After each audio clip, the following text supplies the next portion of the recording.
Pengertian website. Website adalah kumpulan halaman web yang dapat diakses publik dan saling terkait, yang berbagi satu nama domain.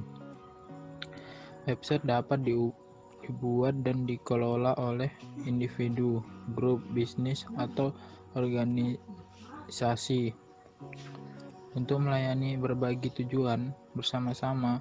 Semua website yang dapat diakses publik membentuk World Wide Web.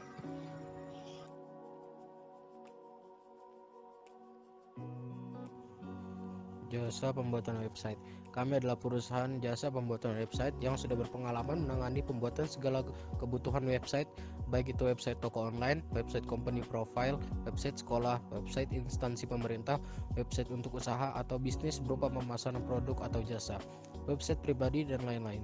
Percayakan kebutuhan website Anda kepada kami tanpa ribet, tanpa lama. Website Anda akan segera jadi dengan tampilan menarik dan memiliki nilai konten yang bagus, didukung oleh tim kreatif yang profesional dalam pembuatan website. Jujur, mengutamakan mutu, dan disiplin adalah prinsip dari perusahaan kami. Atas dasar tersebut, kami berharap dengan website yang Anda miliki, kita bisa maju bersama. Ya, sekarang saya akan menjelaskan tentang peta konsep. Mulai dari pertama, make to website, situs map, desain layout, pembelian nama domain, siapkan hosting, coding dan HTML, pengertian, upload, pengumpulan bahan, dan selesai. Itu adalah peta-peta konsep tentang website. Sekian dan terima kasih. Domain merupakan sebuah nama dari website yang kamu buat. Domain sama halnya dengan merek seperti pada sebuah produk. Saat memberikan nama domain, sebaiknya menggunakan nama yang menarik dan mudah dibaca agar orang mudah mengingat nama website tersebut. Website hosting. Hosting sangat penting dalam pembuatan website karena hosting memiliki fungsi sebagai penyimpan data internet di dalam sebuah website. Hosting bisa menyimpan berbagai file seperti gambar, video, lagu, dan lain sebagainya yang biasa diakses oleh pengguna internet yang mengunjungi website dan pemilik website itu sendiri. Konten merupakan unsur yang penting karena konten merupakan isi dari website tersebut. Semakin bagus konten yang kamu tulis atau ungguhan dalam website, maka semakin banyak pengunjung yang akan mengunjungi websitemu. Usaha Anda memiliki website tentu saja akan memudahkan usaha Anda mampu perusahaan Anda. Ataupun manfaat dari pembuatan website ini dapat mempermudah dalam memberikan informasi tentang usaha Anda dan kompai, profil perusahaan Anda dan masyarakat. Tentunya akan mudah mengetahui usaha Anda melalui website tersebut. 2. Website itu pun juga dapat membuka peluang dan konsumen baru dan klien baru, dan tentunya menambah konsen profesional terhadap perusahaan Anda. Manfaat dari segi ekonomi dapat dilihat dari perkumpulan pengeluaran untuk promosi, memudahkan dalam pengaksesan portfolio sehingga tidak mengeluarkan biaya untuk transportasi, sehingga dana bisa dikelolisasikan untuk bidang lain, serta memudahkan kita untuk membangun brand tanpa mengeluarkan dana lebih.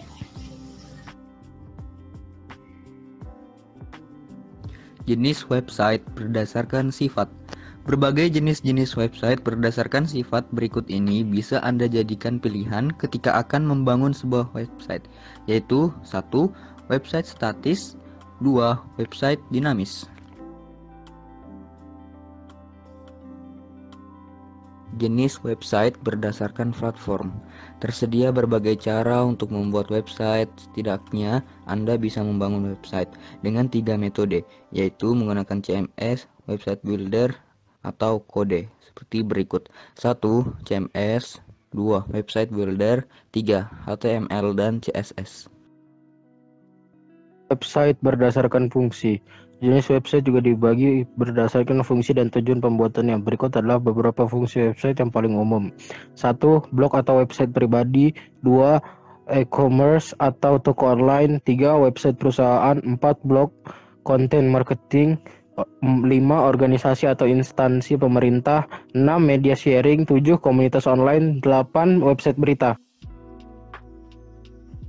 Apabila usaha Anda memiliki website, tentu saja akan memudahkan usaha Anda maupun perusahaan Anda. Adapun manfaat dari pembuatan website ini dapat mempermudah dalam memberikan informasi tentang usaha Anda dan company profile perusahaan Anda. Dan masyarakat tentunya akan mudah mengetahui usaha Anda melalui website tersebut. Website ini pun juga dapat membuka peluang datang konsumen baru dan klien baru, dan tentunya menambah kesan profesional terhadap perusahaan Anda. Manfaat dari segi ekonomi dapat dilihat dari berkurangnya pengeluaran untuk promosi, memudahkan dalam pengaksesan portofolio sehingga tidak mengeluarkan biaya untuk transportasi, sehingga dana bisa dialokasikan untuk bidang lain, serta memudahkan kita untuk membangun brand tanpa mengeluarkan dana lebih.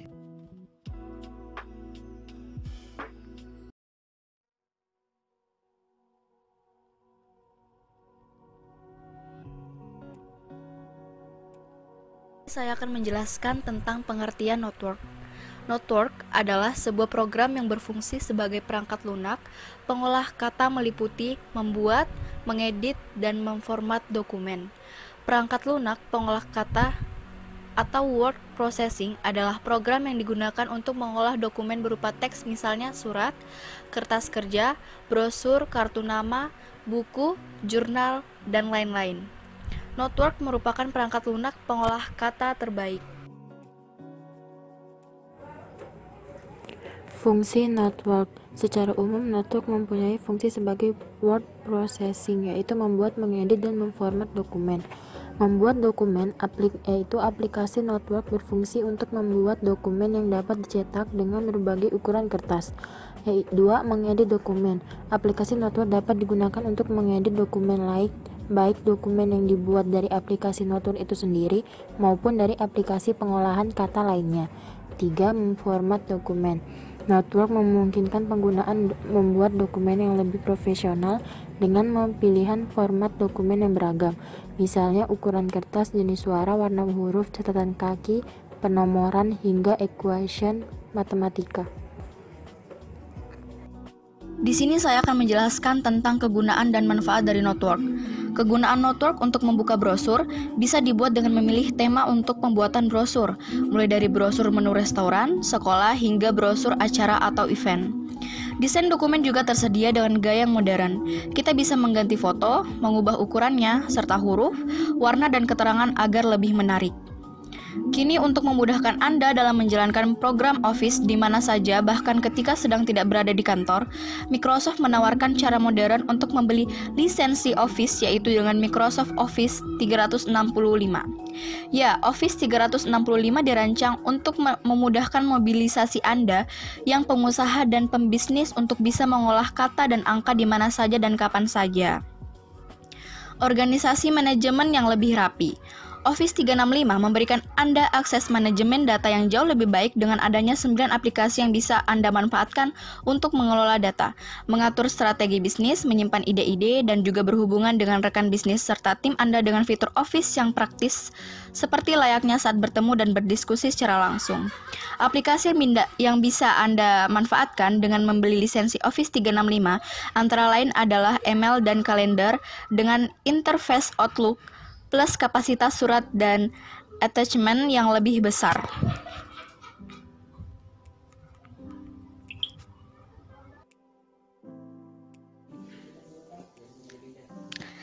Dua, sharing data dengan kapasitas yang lebih besar.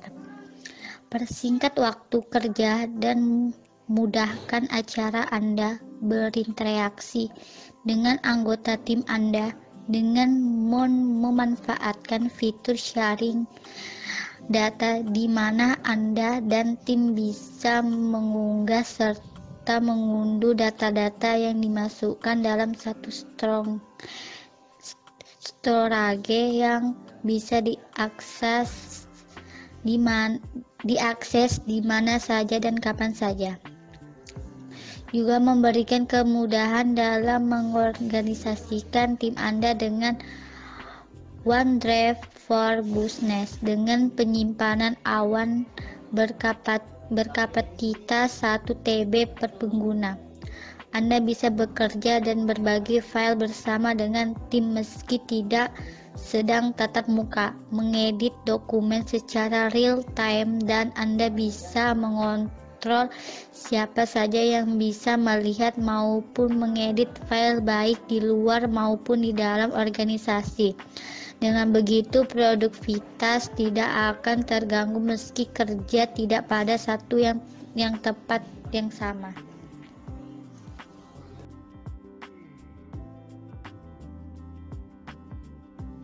Ketiga, yaitu komunikasi online lebih mudah.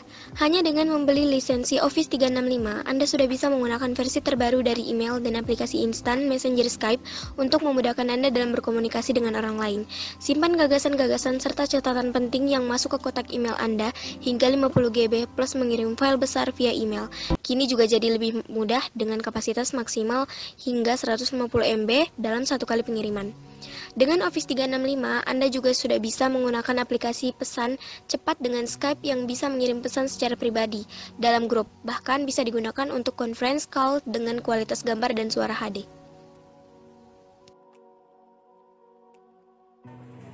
Keunggulan Notewalk. 1. Dapat menyimpan dokumen dengan berbagai format dan dapat dibuka kapan saja. 2.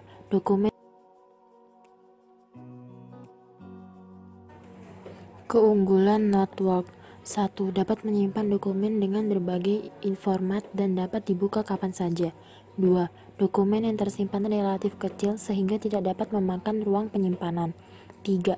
Ada banyak template yang tersedia dan bebas digunakan. 4. Terdapat variasi gaya tulisan yang menarik. 5. Terdapat fitur untuk memasukkan gambar. 6. Terdapat pengaturan tulisan mengenai warna, ukuran, jarak, dan lain sebagainya. 7. Adanya fitur find and replace yang bisa memudahkan dalam mencari kata. 8. Memiliki fitur bullet and numbering yang bisa memudahkan dalam pembuatan poin penting di dalam.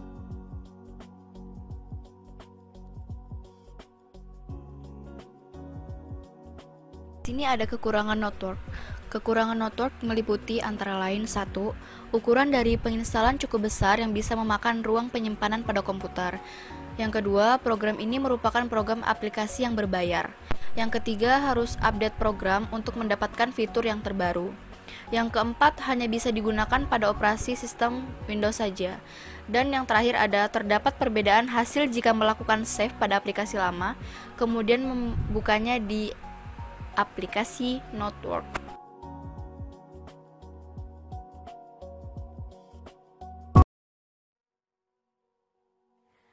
Pembuatan game MOBA analog. MOBA analog sebuah game yang dimainkan di smartphone Android dan juga iOS. Game yang memiliki lama permainan antara 15 menit untuk satu rondenya.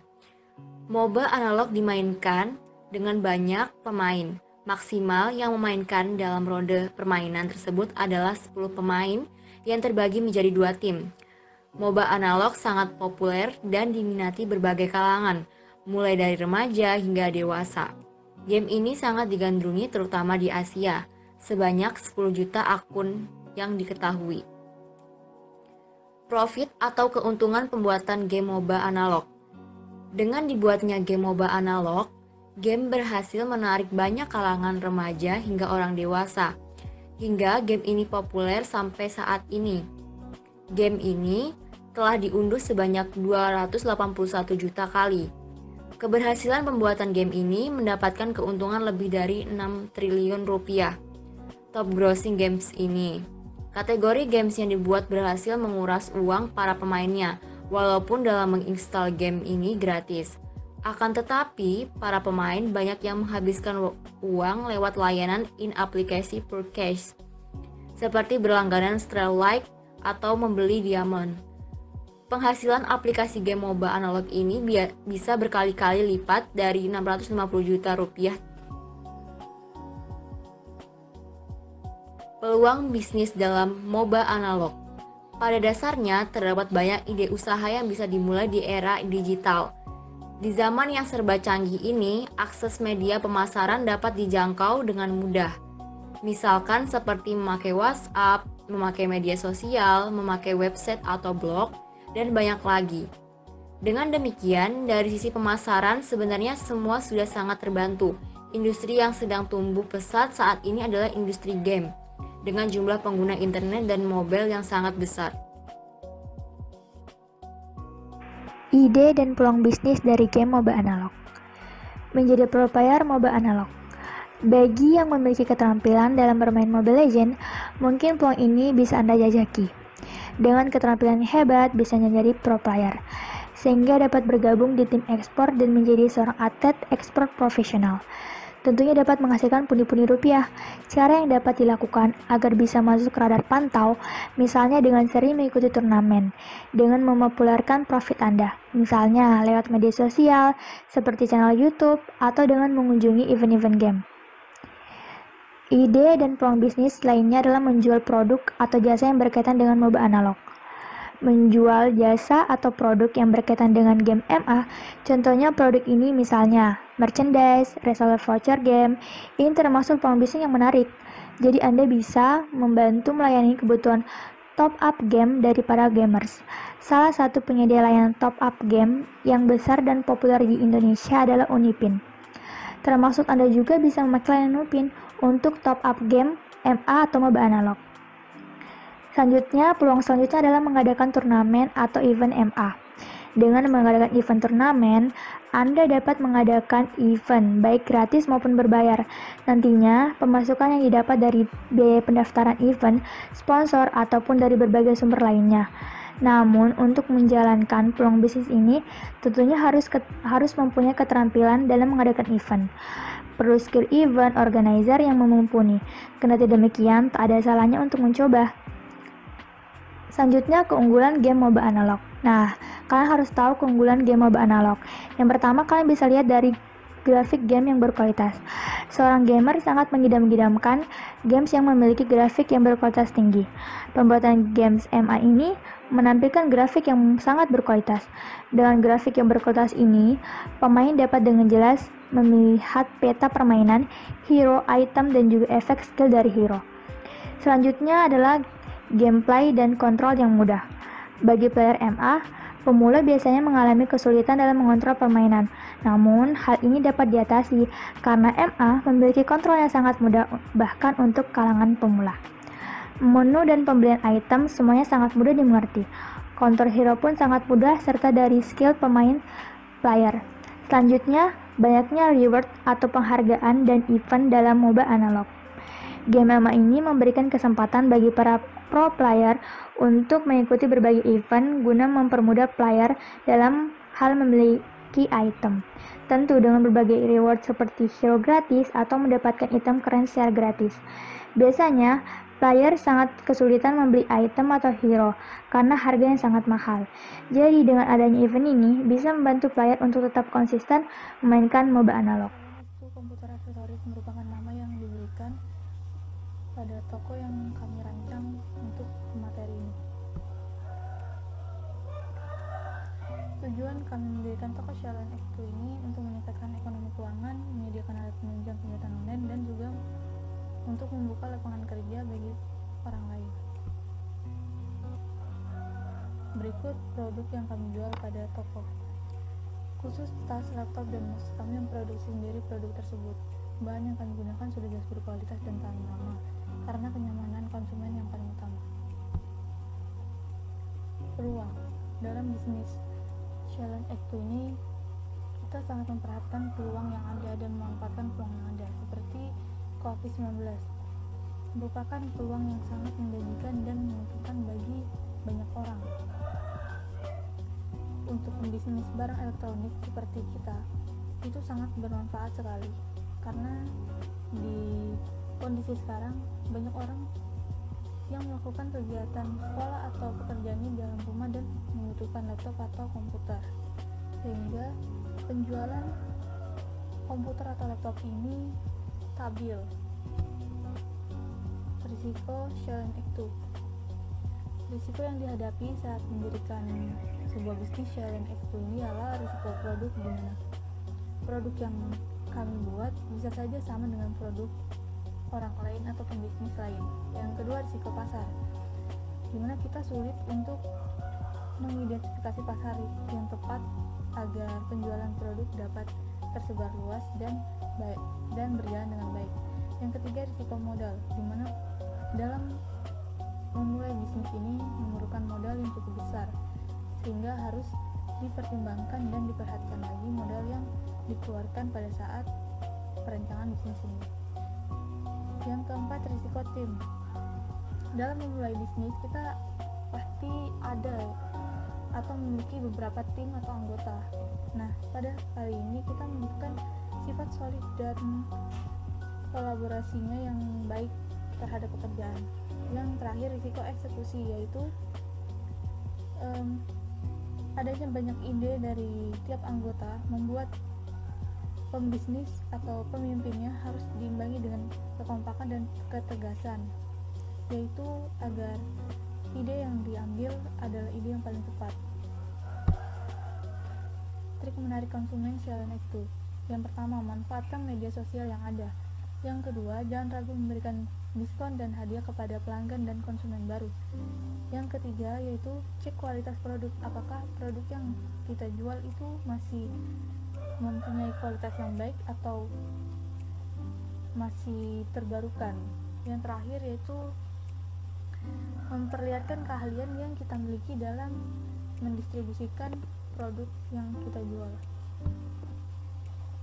Mengatur keuangan Sheldon Act. Dalam sebuah perusahaan atau pembisnis, pengaturan keuangan ini harus diperhatikan.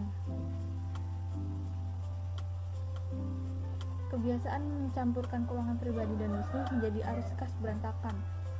Oleh karena itu, caranya buatlah 2 rekening atas nama sendiri.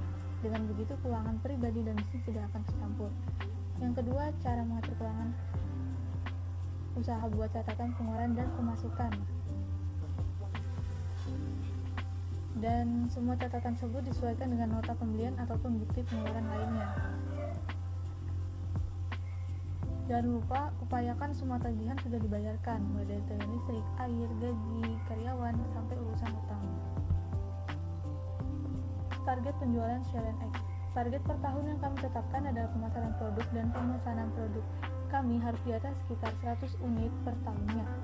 Target tersebut ditetapkan agar penjualan dapat terdatabase dengan baik di data keuangan dan pendapatan. Omset yang diinginkan toko kami sekitar 700 juta per tahunnya. Lumayan tinggi sebab barang yang kami jual semuanya berkualitas.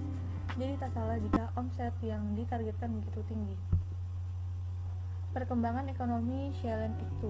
Perkembangan ekonomi yang terjadi pada toko kami bisa dikatakan baik dan stabil, sebab penurunan omset hanya terdapat 1 atau 2 kali saja per tahunnya, sedangkan penaikan omset tetap selalu terjadi dan stabil dengan penaikan yang tinggi secara berkala.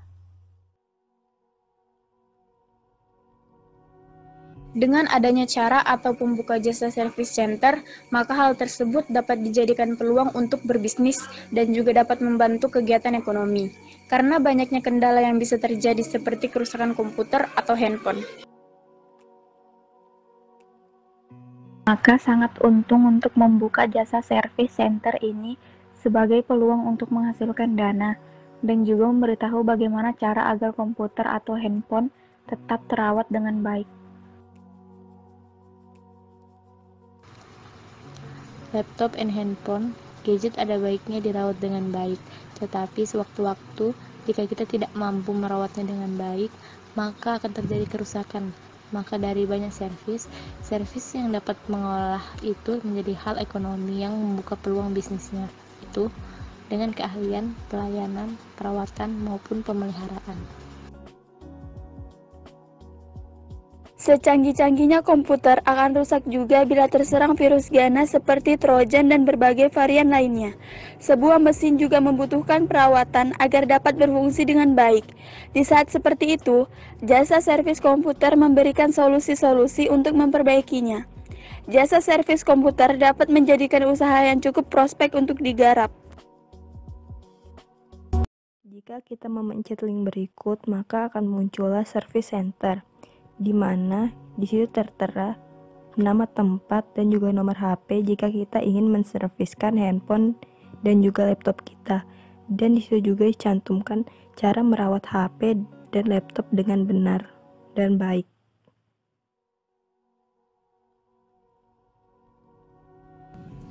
ISP adalah singkatan dari Internet Service Provider atau penyedia layanan internet.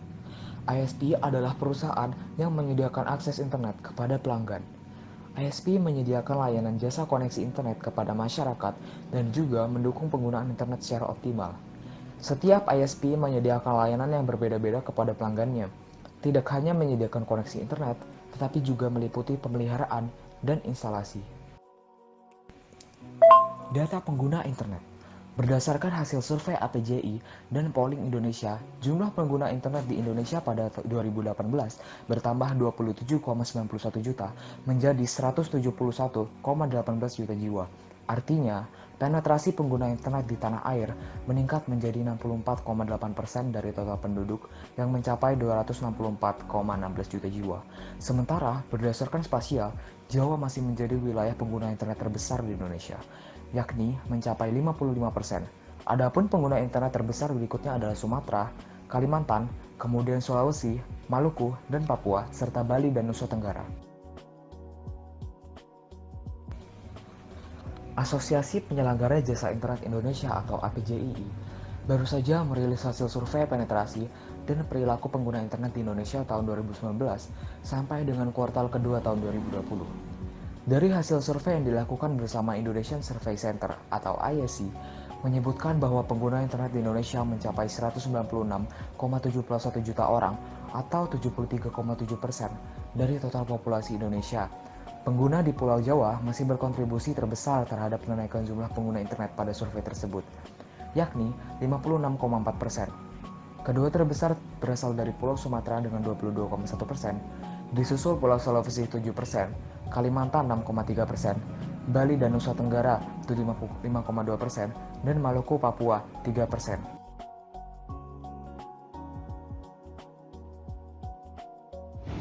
Nuansa Tech adalah salah satu produk layanan dari PT Semansa Telekomunikasi Indonesia yang resmi diluncurkan pada 2015 yang merupakan penyedia paket layanan komunikasi dan data seperti telepon rumah atau voice, internet atau internet on fiber atau high speed internet, dan layanan televisi interaktif antara lain UCTV kabel dan IPTV.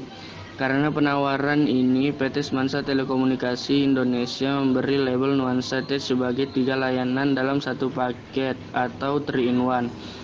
Karena selain internet, pelanggan juga mendapatkan tayangan TV berbayar dan saluran telepon. Segmentasi pasar atau target pasar berdasarkan survei yang telah kami lakukan, dan dengan memperhatikan banyak hal, kami mengambil keputusan sebagai berikut. Kami menjangkau orang-orang dari kalangan menengah ke atas, mulai dari pelanggan individu atau rumahan, perusahaan home industry, koperasi, kantor pemerintahan, instansi sekolah, dan kantor pemerintahan. Kini setiap anak bangsa dapat melintas ruang dan waktu melalui akses telekomunikasi berteknologi. Internet saat ini menjadi salah satu teknologi yang sangat mempengaruhi kehidupan manusia secara signifikan. Menurut tim survei, 80% penduduk Bontang menggunakan internet dan kian meningkat dengan adanya pandemi COVID-19 yang mengharuskan segala aktivitas dialihkan menjadi online. Kondisi ini menunjukkan tingginya tingkat kebutuhan layanan internet, baik kebutuhan pribadi maupun kebutuhan instansi di daerah Bontang. Sementara ketersediaan layanan dan infrastruktur sangat terbatas, sehingga pilihan terbaik adalah membangun sendiri infrastruktur dalam menyelenggarakan layanan. Meskipun modal yang diperlukan cukup banyak, namun dengan meningkatnya penggunaan internet, modal tersebut dapat diinvestasikan sehingga kami memperoleh laba tak terhingga.